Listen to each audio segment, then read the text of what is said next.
Hey, good evening. Hope everybody can hear me. Welcome to Talk Leadership with Cedrick.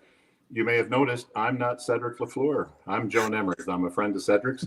I had the honor last year of being interviewed by Cedrick, and in the course of the conversation, we said, wouldn't it be fun if somebody interviewed you? And he said, why not you? So this is an opportunity for us to talk to Cedrick, ask him questions, and give him a chance to talk about what's going to happen in his world and his business in 2021. So on our screen is Cedrick LaFleur. Good evening. Welcome. Well, hello, Joe. This is definitely different being on this side of the mic. Yeah, I was going to ask you, you're in your same office, you're in your command chair, but you've ceded responsibility for the show to me. You got to be a little nervous. Yes, I am. But I'm confident. I'm confident because I know the person that is interviewing me is awesome. So I'm good. Well, that's good. So for our viewers, I agreed to do this on one condition, which was that Cedrick would allow me to ask him a few questions other than the ones we had prepared for the evening. And I promised him I wouldn't ambush him. I talked to him ahead of time, but you'll have to figure out which ones come from me and which ones come from Cedrick. Normally at this point of the show, Cedrick takes some time and he introduces his guest to everyone else. We're not going to do that tonight because most of us know who Cedrick is. For those of you who may not be familiar with Cedrick, in a minute, I'm going to go through a little different version of his biography. Instead of just reading it outright, we're going to tell a little story.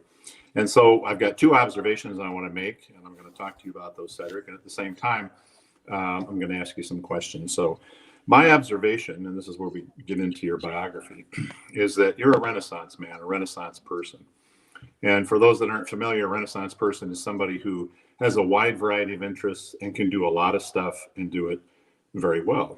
And how I came to that conclusion was I looked at your career from 30,000 feet over the last 3 decades.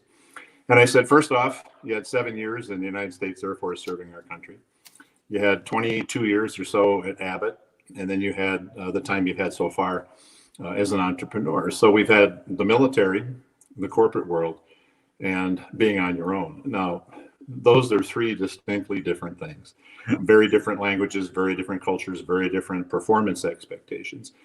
Some people only do 1, which is great in their career. Some do 2, like me. You are doing 3, and you're probably on your way to something else. So my observation, number 1, is you're a Renaissance man. I'd like for you to comment on that and ask me if I'm even getting close. And then the second thing is, how have you been able over this long period of time to migrate in 3 very different arenas and be successful in all 3? Yeah, Joe. Well, first of all, thanks for interviewing me tonight and being the host. It is interesting that you say Renaissance man, and I can agree with that. And obviously, when I started off, I didn't think about it in that context. Being in the military is definitely different from corporate. In fact, I had to learn when I became a leader in corporate that I can't do the same things that I did in the military. Because in the military, if you didn't want to do something, we just call military police and put you in jail, right? In corporate, yep. It's a whole lot different. But what the military structure did for me that relates to corporate is that it gave me the structure. And it helped me understand how to work in a large bureaucratic organization. It helped me understand chain of command, doing things the right way. In the military, there's a lot of systems and processes. Well, in Abbott, it's the exact same thing, systems and processes, right? So how I've transitioned, though, to the entrepreneurship is that I've taken those systems and processes that I learned how to do in the military and in Abbott, and I put that into my business. Because I believe that the organizations or the individuals that have systems and processes in place are going to be more successful. Yep. Because they're not recreating the wheel every time they have to do something. There's a process for it, or there's a system that's in place, and you follow that. So I think that's one of the things that's helped me be successful and make that transition from military to corporate, now into entrepreneurship. And I know when people hear me say this, sometimes they think I'm just saying it, but it's really true. There's a system and a process for it. Yep. And I actually put it in place and utilize it.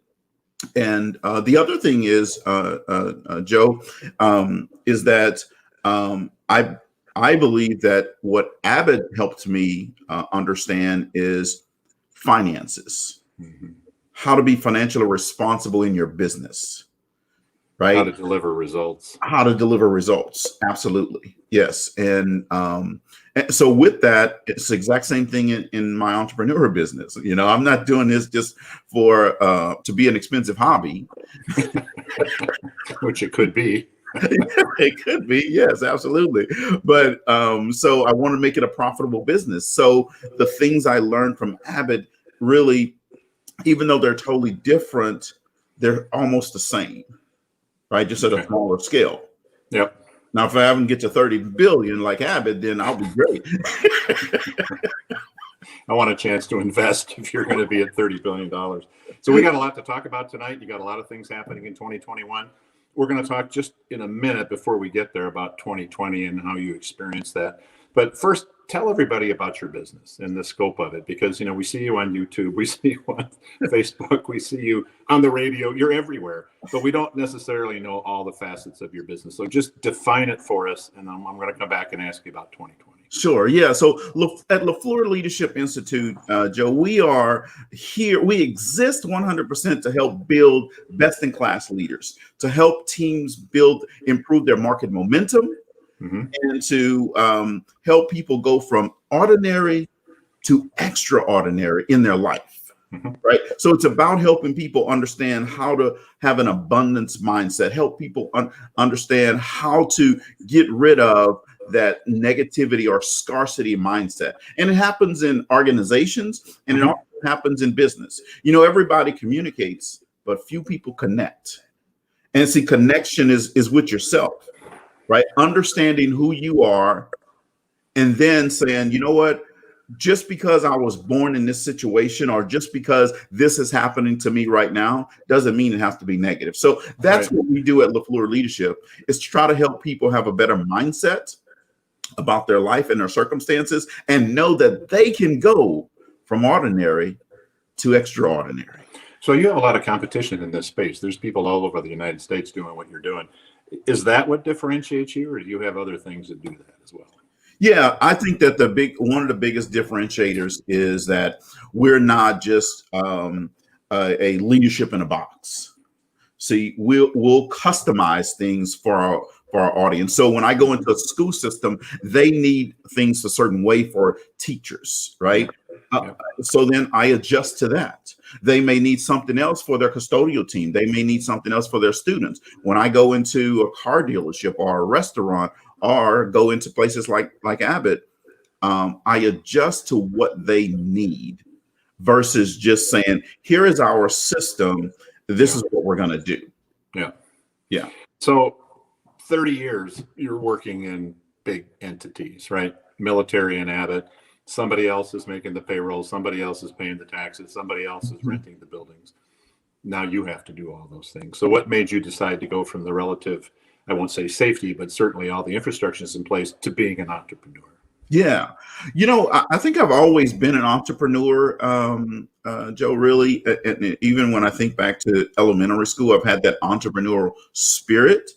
Now, what I didn't have was the sales acumen. I was always, no, I don't want to be a sales guy. In fact, when I remember when I joined Abbott, and I said, I'm going to hire you because I think you can be a great sales rep. I said, no. I don't want to be in sales. I want to be the best technical person Abbott has. Well, then I realized what sales was once I saw it. Mm-hmm. Went, holy moly, this is actually, all that you're doing is identifying a customer's explicit needs and then selling to those explicit needs. Yeah. Right. And that's really what entrepreneurship is all about. Right. Yep. Marcus Davis, the owner of the Breakfast Club here in Houston, it's a big, very popular restaurant here. He said, the market, your customers are going to consciously or unconsciously tell you what they need. And then all you have to do is supply what they said. Now you have to have a lot of confidence to do this, because, you know, to me, when I think about you or any other entrepreneur, it's like jumping off the diving board, not knowing there's water in the pool, right? Right. You don't know until you're halfway down whether you're going to have a safe landing or not. So you have to have a lot of confidence. What is it that makes you get up in the morning and go, other than the sun coming up? What is it that motivates you?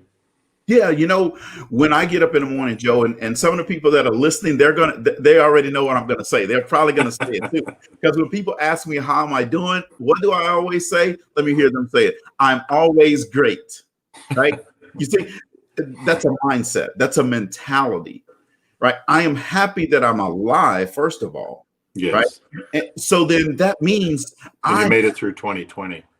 Oh, yeah. If you can make it through 2020, you can make it through anything else. That's right. Right. But it's a mindset thing as to why I'm always motivated and inspired to do things. And so you have to have that mindset of not woe is me. You see, when I got married at 19, I could have had a mindset of woe is me. Yeah. When I was broke at 29, I could have had a mindset of woe is me. But I didn't.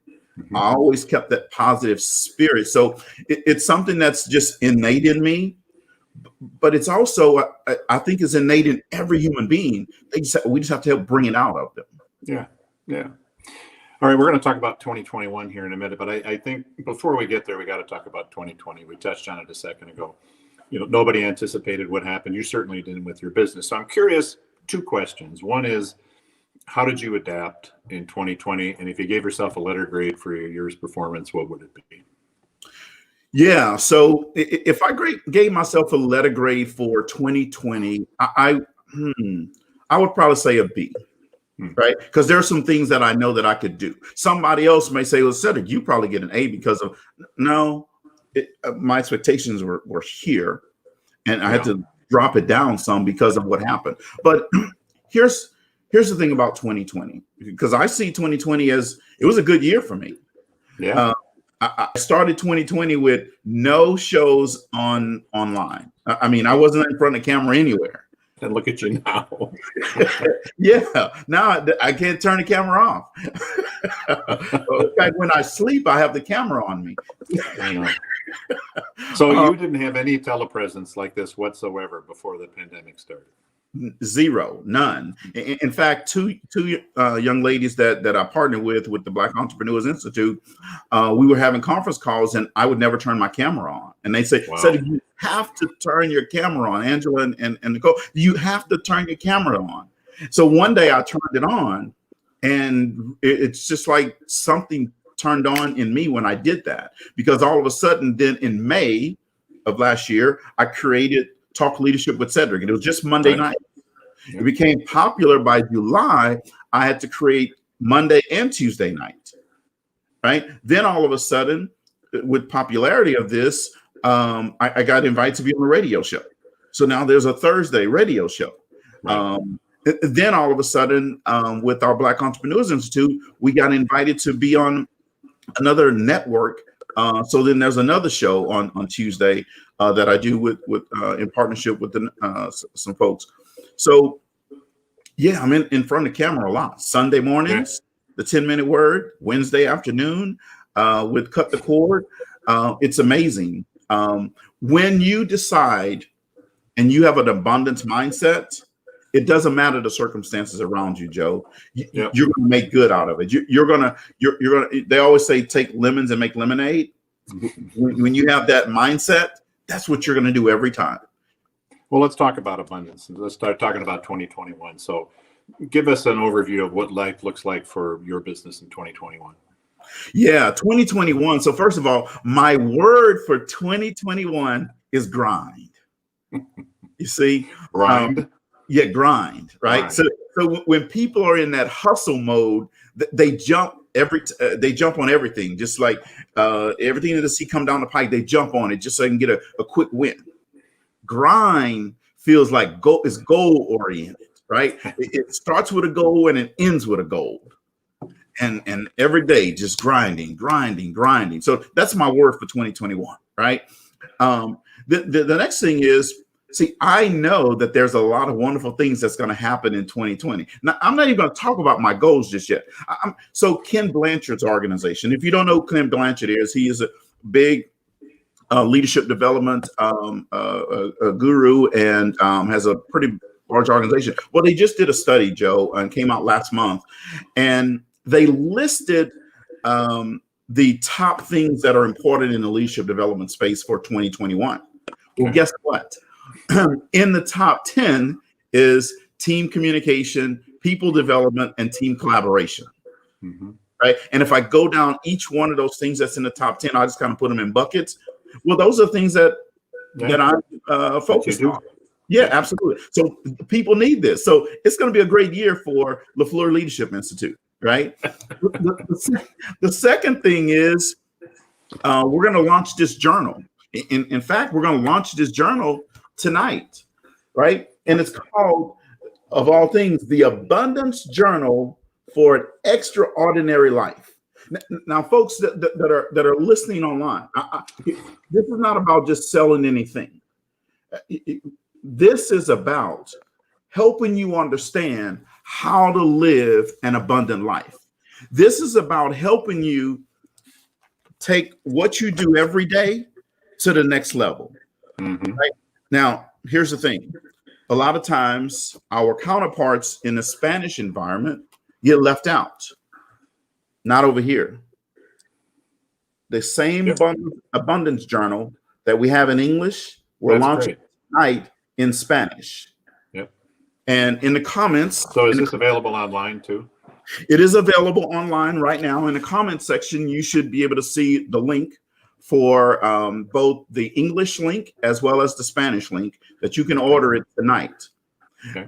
And what I want people to understand when they get this journal, here's what I want you to think about. Have you ever felt you didn't have enough money?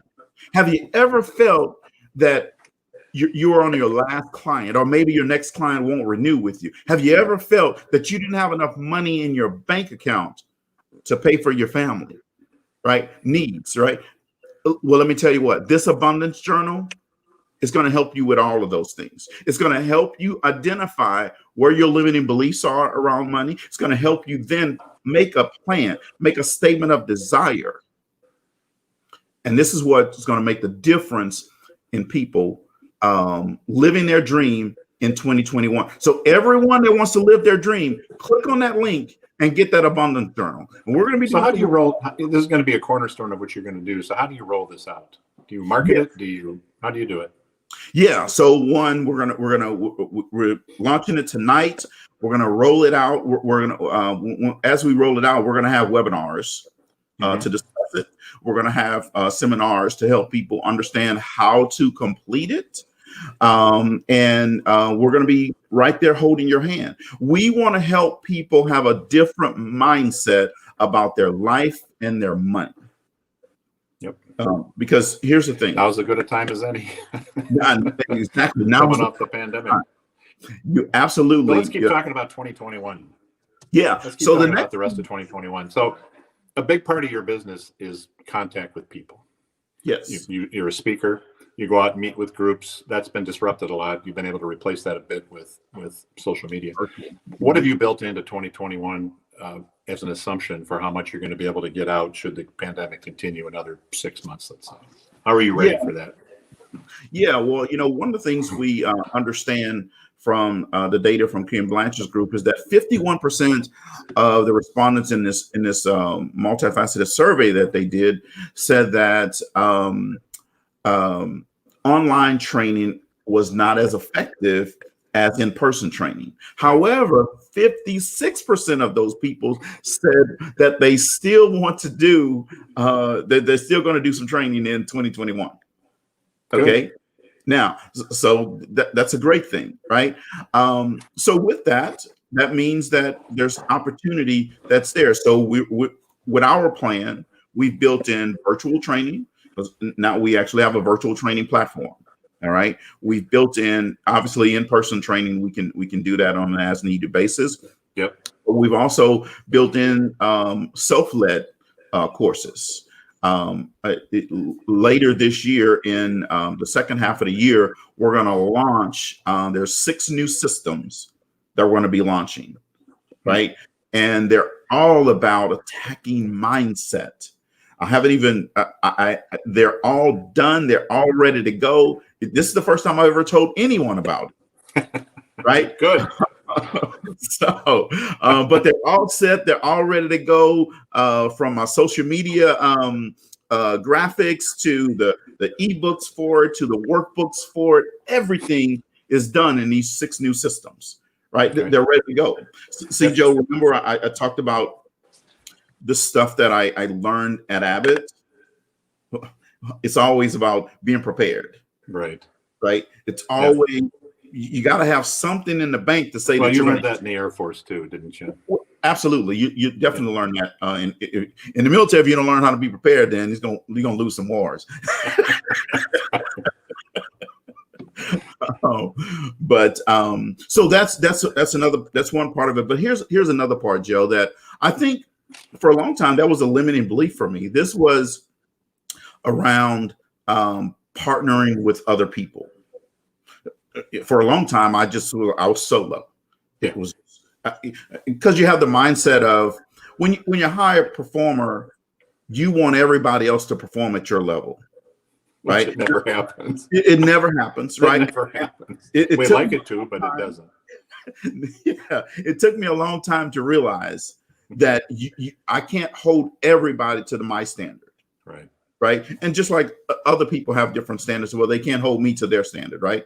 So this year, already before the year started, I started working on partnerships with other people. And right now I have 6 different partnerships with different entities. Okay. And here's another thing that I've never told anyone before besides tonight.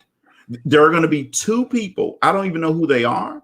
I don't know what the program is going to be, but there are going to be 2 people that I'm going to partner with on different things to help them make money in their business. You see, I understand how to make money in this business and how to generate revenue.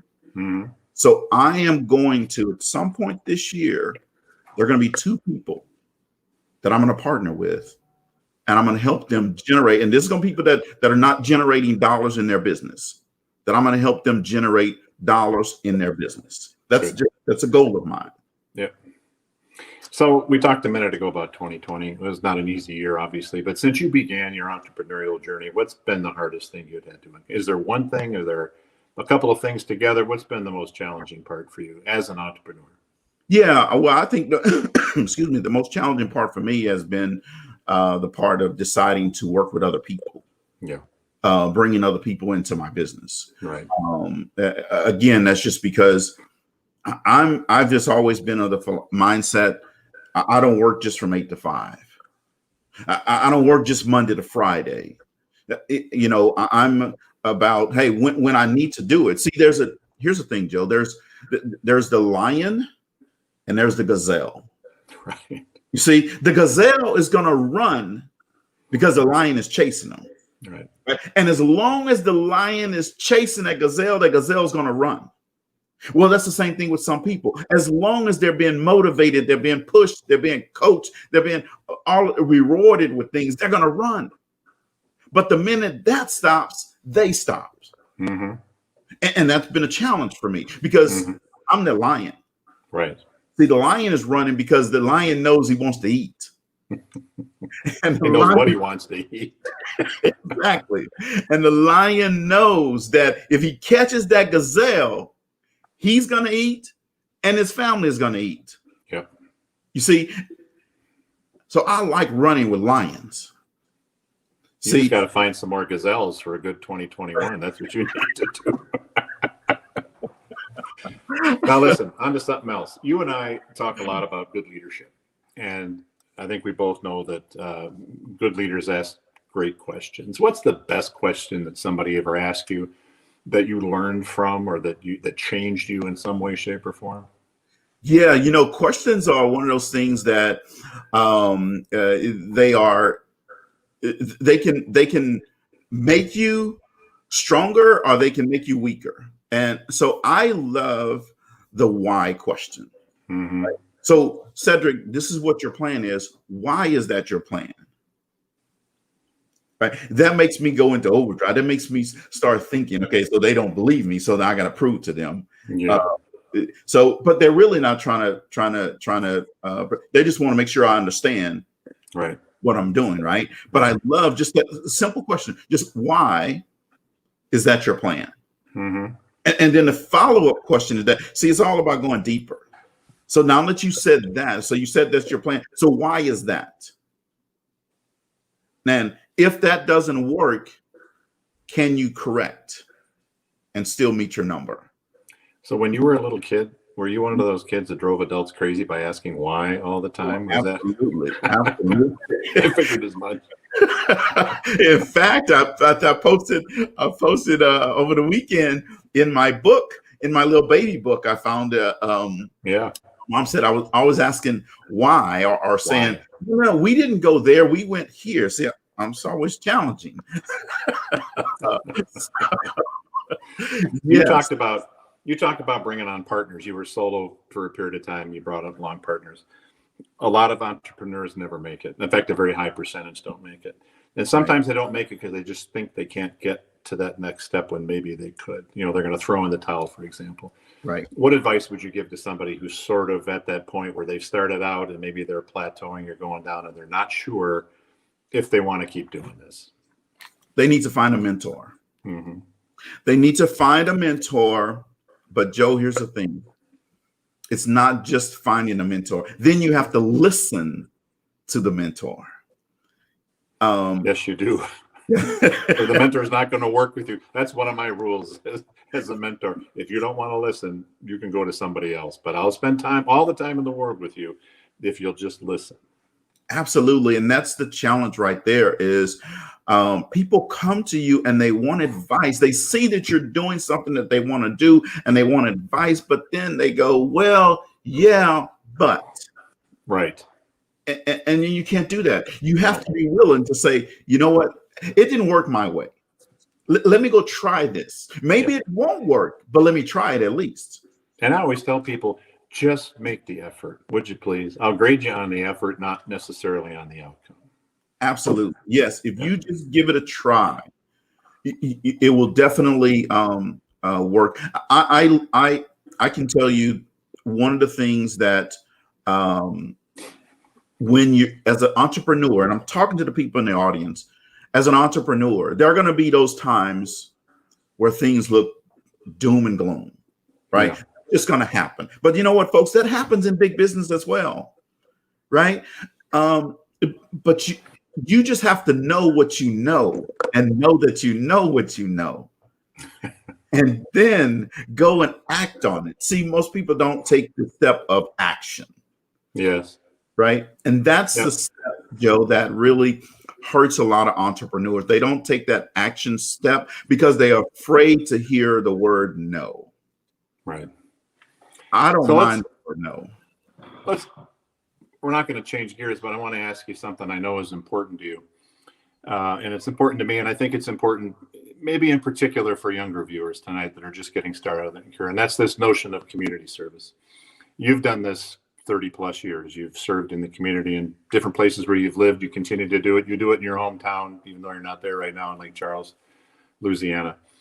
My observation of people over time who spend long periods of time serving the community, there's always a defining moment or a person or an inspiration that led them to do this. So I have two questions for you on the notion of service, because I'm just going to assume you think it's important. The first is, was there one thing that sort of got you in that direction, inspired you? And the second is, what keeps you doing it year after year after year? And why is it important really for people in business to understand this? Yeah. You know, Joe, that's an emotional question, actually, for me. My eyes were tearing up when you're talking about this. My grandparents. Mm-hmm. You've talked about them before. Absolutely. Yeah. They taught me the value of helping other people. They didn't have much, but what they had, they made the best use of it, and they helped other people. Right. I can remember, Joe, growing up, we would go around in the neighborhood and give out. My grandfather raised chickens, rabbits, and ducks. We would, during a week of Easter, we'd go around the neighborhood and give out a dozen eggs to different homes. Right. and my grandfather's friends would come over and they would slaughter chickens, and one guy had hogs and he would bring one of them over from his farm. Another guy had cattle, they would kill it and then they'd bring it over, and it was just a day of just everybody sharing. And so I grew up with that. That's just a part of who I am. Right. A lot of times I'll hear people say, well, Cedrick, you give too much value away. And I really, it's not about giving the value away. It's about helping someone else. And because here's the thing, it's a boomerang effect. It's going to come back to you. Right. It's going to come back to you in a higher form. So when people try to change who I am, trying to change me from doing that, they're really trying to change who I am. And that's never going to change. But my grandparents really taught me the value of service to others. Yeah. Excellent. Yeah. And the second question was? The second part was, what keeps you doing it time after time after time? And I know you've upped your game a couple of times. Recently, you secured quite a bit of money for your hometown through Abbott. What keeps you doing this to this day? Well, Joe, there's never a time where I ever thought about not providing or helping out when I can. Mm-hmm. No matter what's happening in my life, there's never been a time where I said, well, I can't do this. Right. I mean, right. I sent you a message like, man, my hometown has been really devastated. What can we do? How can we help? How can I find out? How can all of these type of things, questions, right? And for your leadership and guidance and help in that manner. And it made a big impact. But there are small impacts that we make every day as well.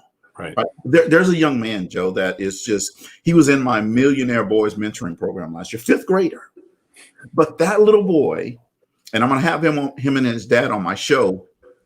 But that little boy, Joe, is what inspires me, encourages me, because that little boy didn't have a 5th grade mind.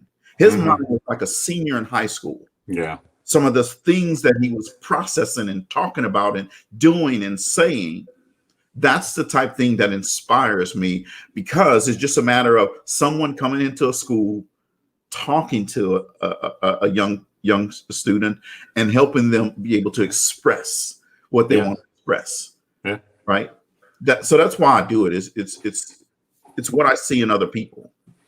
Well, on this related line, and maybe this question is separate from what you just said, it might be, somewhat related, but what are some of the more defining moments you've had in your life? And we'll go back to your biography for a second. So you had a fairly long time in the military, really long time at Abbott, now a couple of years here. What have been some of those defining moments? Yeah. Well, one was defining moment was when I was 19 and had to make a decision about getting married. And here's the deal. And I'm very transparent about it. So it's no big deal to me. I tell people, look, this is the way this happened. I talked to my girlfriend's mother at the time, and she said, like, my daughter's pregnant, and you guys either get married or she's gonna have an abortion. And I was like, no girlfriend of mine is having no abortion, right? And that's how we decided to get married. Right, we didn't have to have a big revealing party of balloons, balloons, and all of that type stuff. Right, and then it's 34 years. Another defining moment was we were living the American dream, Joe. We had the house, we had the 2 cars, we had the 2.5 kids, or not the half, but with 2 kids,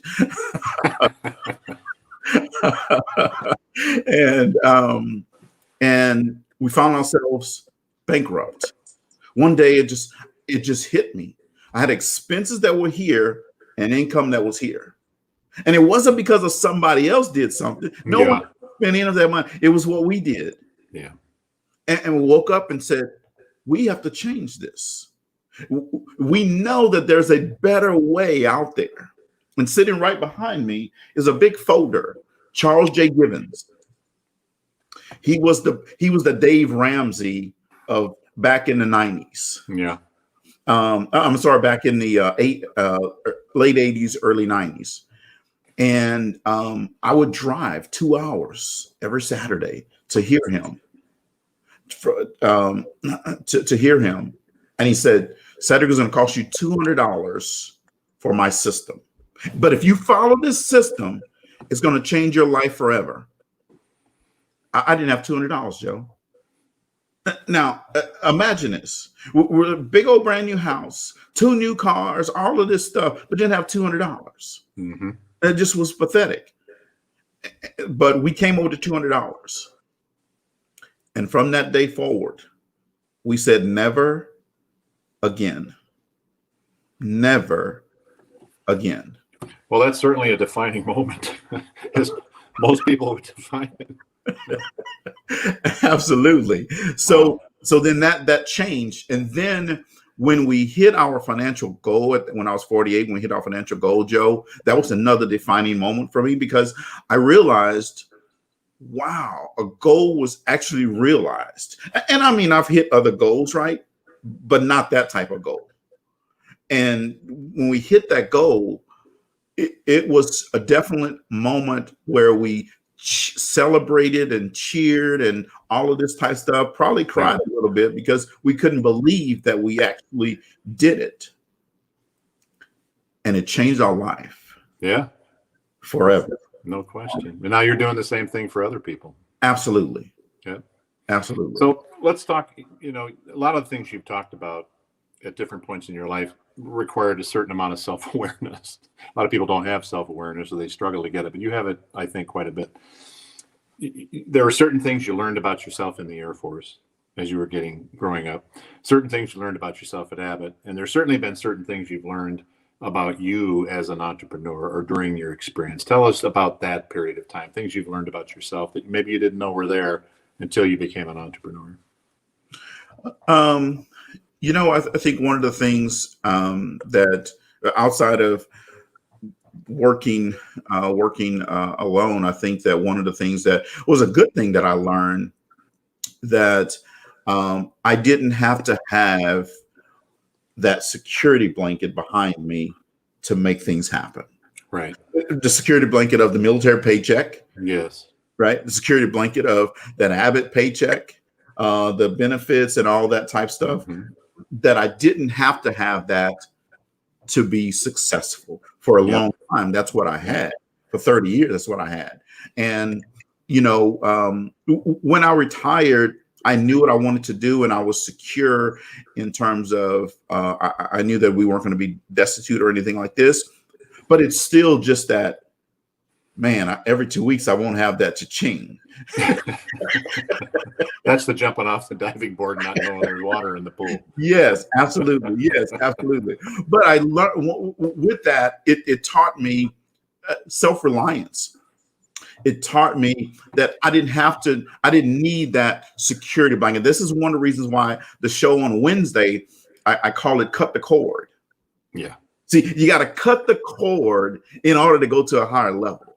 See, it's what happens with a baby with an umbilical cord. They have to cut that cord so the baby can then live on their own.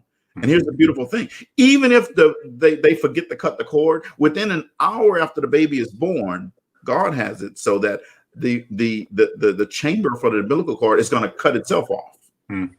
So that's why cut the cord is in existence. So that's one of the things I learned about myself, and now I want to help other people understand how to cut that cord. Yeah. So you spend a lot of time advising people, guiding other people, telling other people what to do, helping people do things. What do you do for your own professional growth? Yeah. So reading a lot of books. I have all these books sitting right here on my desk that I read. You see, growth has to be intentional. And the worst thing that you could do as an organization is to have an employee, when you hired them, 10 years later, they think the same way they thought when you first versus when you first hired them. Yeah. Right. So you have to be intentional about growth. So reading, I do seminars. Just last night, I spent 2.5 hours listening to a webinar, taking a whole bunch of notes. Right. Sometimes at midnight, I may get up and I'll say, oh, you know what? I missed this webinar. Let me go and catch it. Do you keep a notepad next to your bed so you wake up at 2 a.m. and write stuff down, or you keep an iPad there? Every day. Look, Why did I know the answer to that yeah, question? look right here. See? Yeah. Yes.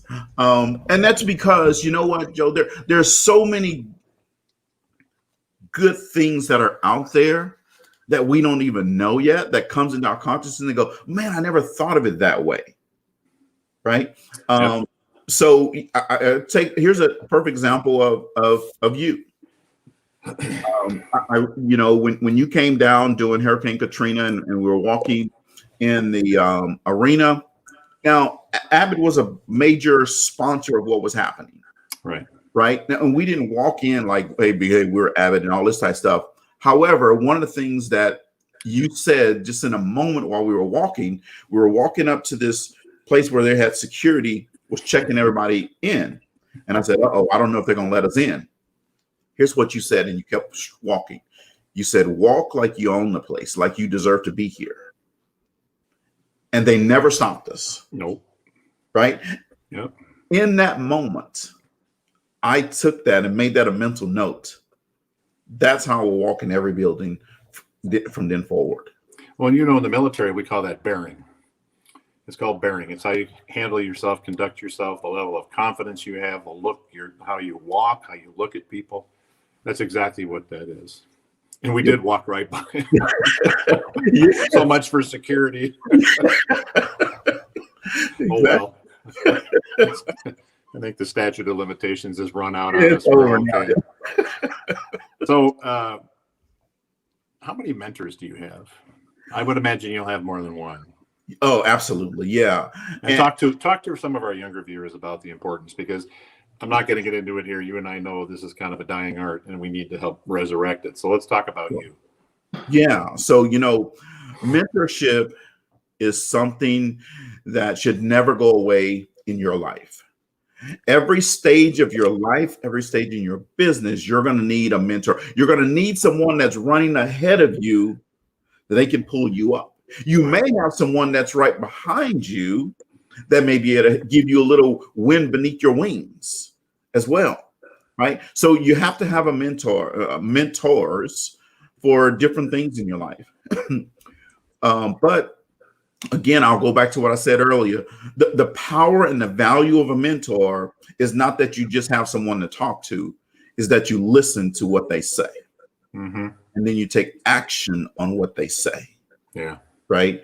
So, yeah, you're absolutely right. I have a lot of different mentors, and some are people that don't even know me, but I'm watching what they're doing and I get inspired and motivated by what they're doing. Right. And so then I say, well, let me find out about this person. Let me read about this person. Right. And then you take something away. Yep. And so what's the best thing that happened to you this last year, either in your business or in the world of Cedrick? One of the best things, Joe, there's so many, but I'll say one of the best things has been a partnership with where we formed this group called the Black Entrepreneurs Institute. Right. Right. And although we're focused on Black entrepreneurs, anybody can join the excuse me, our boot camp. It's designed to help entrepreneurs elevate their mindset and their money. And what I like, Joe, is that we had a concept, an idea, and then we put it into action to help entrepreneurs better understand how to start their business with paperwork, right? Being a legal business, right? Not a side hustle. Then helping people understand how to sell, how to negotiate, how to do just a lot of different things. I'm sorry, the pitfalls of they need to watch out for, right? So I believe that that's been the best thing from a business perspective, because I've seen the power of what it can do when we help those entrepreneurs, right? Yeah. Now, personally, I believe one of the best things that's happened is one, and my daughter's probably going to kill me, but she built her own house this year, and I'm loving, I'm excited and enthused with her living her life and thriving. And then the next thing is my son. He's a budding, although he works for corporate, he also is an entrepreneur. And I was excited that he started his business this year, and he's doing some amazing stuff with it. So those two things have just been immeasurable for me this year. So the flip side of this is we all experience failure every once in a while. So talk to us about one episode that happened to you, let's say, and what did you learn from that? Yeah. So it's kind of twofold though. I talked about earlier that when you come from the military, you have to go to corporate, you got to change your mindset on how you lead people and motivate and inspire people. And when I was a young leader, Joe, I was really horrible at it. I didn't understand the power of that connecting with the people and let them know that even though I said I care for them, they didn't feel it, right? All they knew is Cedrick wants us to get the number, right? Once I learned that, then it never left my side again, that you got to connect with people. So one of my biggest failures was if I could go over and start my leadership journey in a corporate world over again, man, there'd be a whole lot of things I would do differently, right? But here's the turning point that really opened my eyes to it. And it was a tragedy in my life that caused me to open my eyes. My daughter, and it's public well as well. So my daughter, I got a call. She was coaching at college level. I got a call one day. It said, Mr. LaFleur, this is Coach so-and-so. I want to let you know that TK is in the hospital. She tried to commit suicide. Joe, it doesn't matter what you're doing, where you are in life, and you have kids, you know this. If you get that type of phone call, it's going to impact you. Yep. Right. In that moment, Joe, everything started flashing in my head about my daughter, about my career, about my relationship with my team, all of those type things.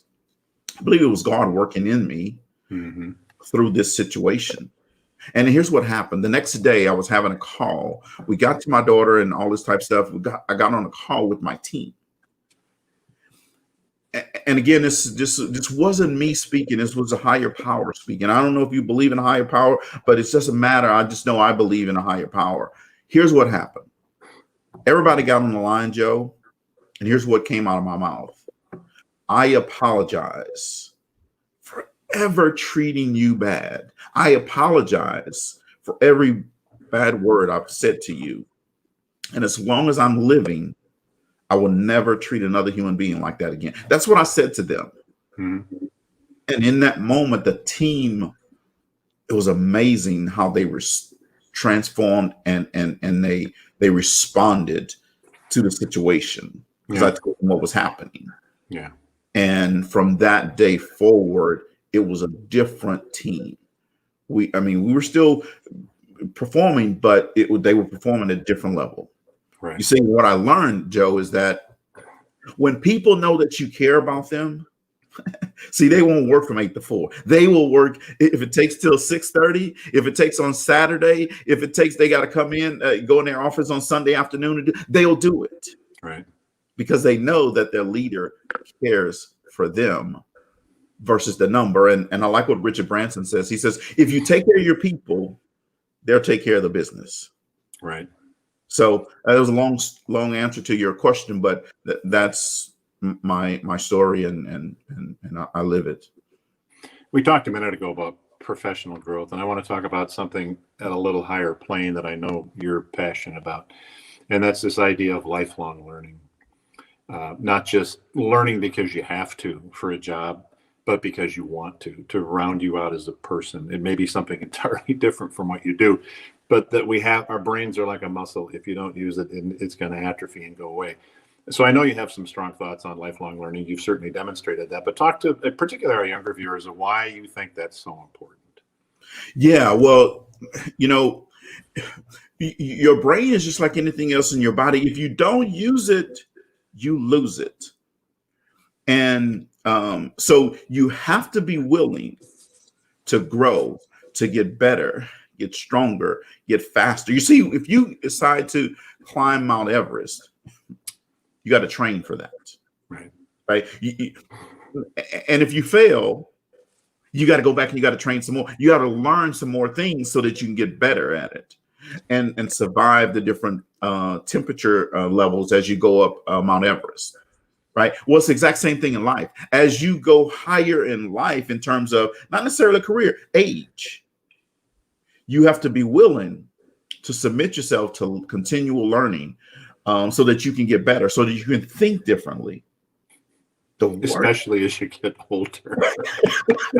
Trust me, you have to learn. You got to keep learning or the brain doesn't work. Yeah, absolutely. And I definitely know that. And when I was in 5th grade, Joe, I wasn't a reader because my mom, when I was younger, used to make us read. And I said, I'm not going to read. Yeah. My 5th grade teacher said, if you don't read, I don't care what your grades are, I'm going to fail you. And she did. And well, she didn't fail me, but I read a book. You came close. Yeah. I read a book. And but it's amazing. So you don't have to just read a book today. Here's what I do. I have these headphones. I have Audible, and I'll take this book and I'll turn Audible on and I'll let Audible read it while I'm following along and I'm highlighting. Wow. You see, I'm one of those kinesthetic learners. Yeah. Where I gotta be. It has to be an experience. Yeah. So that's how that's what I do. Yeah. I could say, well, no, I don't like to read, so then don't read, right? That doesn't make sense. Right. I don't want to be a person, again, like I said earlier, thinking in 2021 the way I thought in 1983. Right. Right. It's going to be a long year if you do. It's going to be a long year. It's going to be a long life. It's going to be a lonely life, right? It could be a short life if you don't. So we've got any number of people who are just starting as entrepreneurs or who are thinking about being an entrepreneur. If you had three things, just three that you would tell them right now before we do anything else, what would those three things be? One, put a plan in place. Right. Before you get started, make a plan. Set your goals. So let me start over. Set your goal first. Put a plan in place. Yep. And then take action. Be willing to take action on it, whether you're ready or not. Be willing to take action on it, because that's the only way you're going to hit the goal. That's the only way your plan is going to work. Okay. That's good enough. And then they can contact you for advice. Let's talk about how people, before we get off, we got 5 minutes or so left, but I want to make sure that we people can understand how they can stay in touch with you and contact you. Let's go there for just a minute. Yeah, you absolutely. One, I tell everybody my number. I have one phone number. It's 832-722-0522. I got to make sure that's the one I have. Say that again. 832. Our audience at home, say it again. Yes. 832-722-0522. Right. Okay, my admin will not answer that number. I'm going to be the one that answers that number. Right. I have one email address, and it's my first name, Cedrick, my last name, LaFleur, the number 2@gmail.com. Right. Yep. Go to my website, LaFleurLeadershipInstitute.com. All of that information is there. You see, folks, I don't believe that you make life complicated by having 2 and 3 phone numbers, 2 and 3 email addresses. You see, because those are the people that are never going to be able to keep up with all of that. They're going to be inefficient, right? Efficiency is key. You just have to learn how to strategize your email, and so that you don't get all of these things that you don't want. But I believe in simplicity is the key. When people make things too complex, mess happens. Well, and from what we've learned about you tonight, anybody can contact you probably 24 hours a day and expect her. You'll pull out one of those yellow notepads. See, you're laughing in the morning. You're laughing about that, but I was just talking with a young lady from Seoul, Korea, and she texts me and she says, "Oh, I didn't think you were going to answer until tomorrow." and just so happened I was up. And my pastor, rest his soul now, but used to say you'll have plenty of time to rest when you sleep. I mean, when Right. you're dead. When you're dead. Yeah, you got lots of time. Yeah, so that's when I figure I'll rest. But yeah, so that's the way to contact me. I'm all over social media.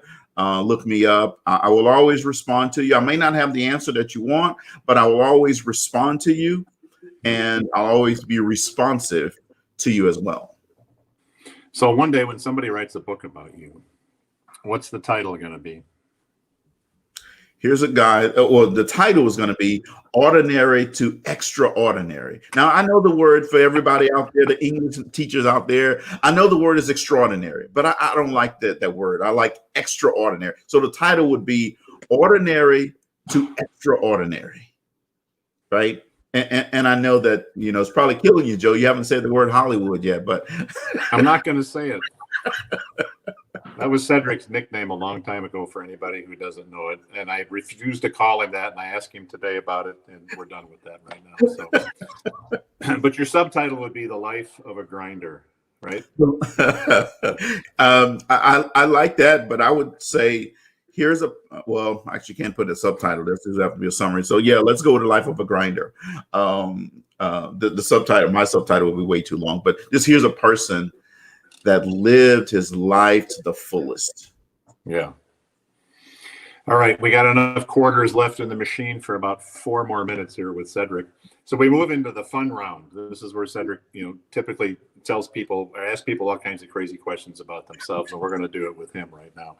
So here's my favorite one, which is you have a Can-Am Spyder, which for people who don't know, this is what it looks like. And as you can tell, this is Cedrick's Can-Am Spyder. So it's got 3 wheels, 2 in the front, 1 in the back. It looks like a motorcycle, right? It's kind of a cool vehicle. You and I have a motorcycle. Well, yeah. You and I have 4 or 5 friends whose names we're not going to talk about tonight, who all have Harley Davidsons, and they all have 2 wheels. And I know they tease you endlessly about the 3rd wheel on your vehicle. Yeah. So I have 2 questions for you about this bike right here. One is, why do you like this? And the second is, how do you resist the peer pressure when they tease you about only having 3 wheels?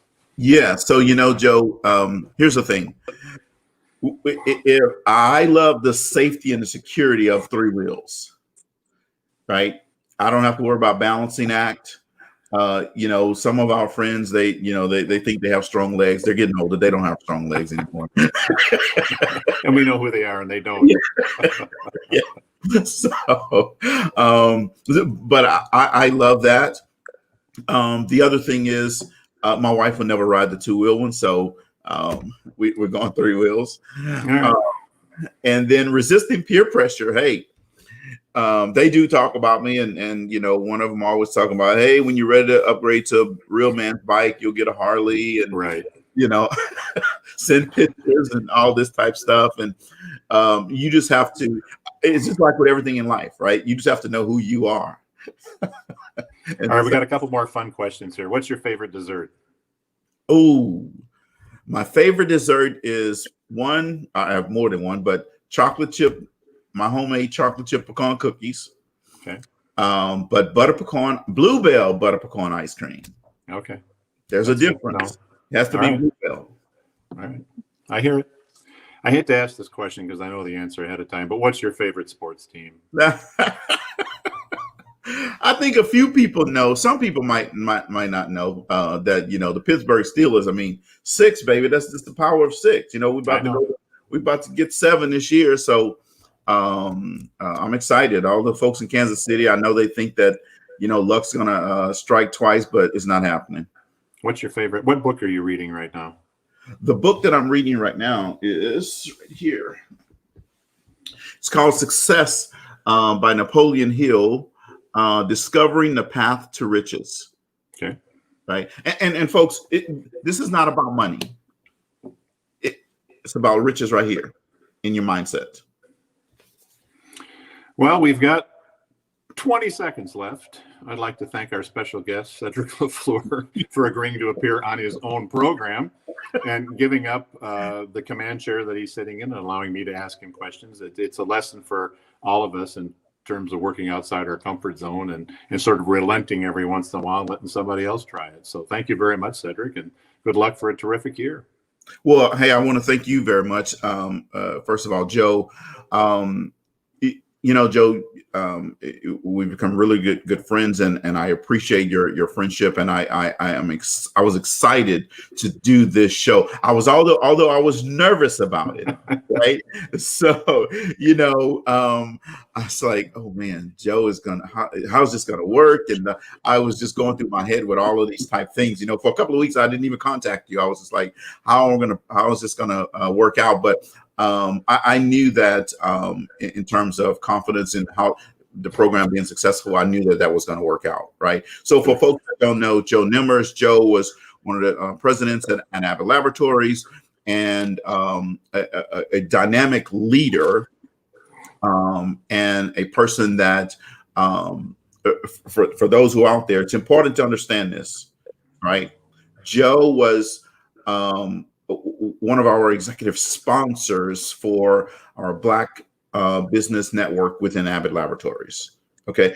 And that's important because in the world where we only see negative things, we only hear people on the other side are not interested. I just want you to know there's a man right here that has a passion that's authentic, that's genuine, and that is a person that believes in all inclusiveness. So I want to thank you for that. And thank you for the mentorship, the friendship, the partnership in doing this show tonight. My pleasure. Good to see you. Same here. So good night, everyone. And remember, as I always tell you, if you're not at the table, you're on the menu, and don't be on the menu.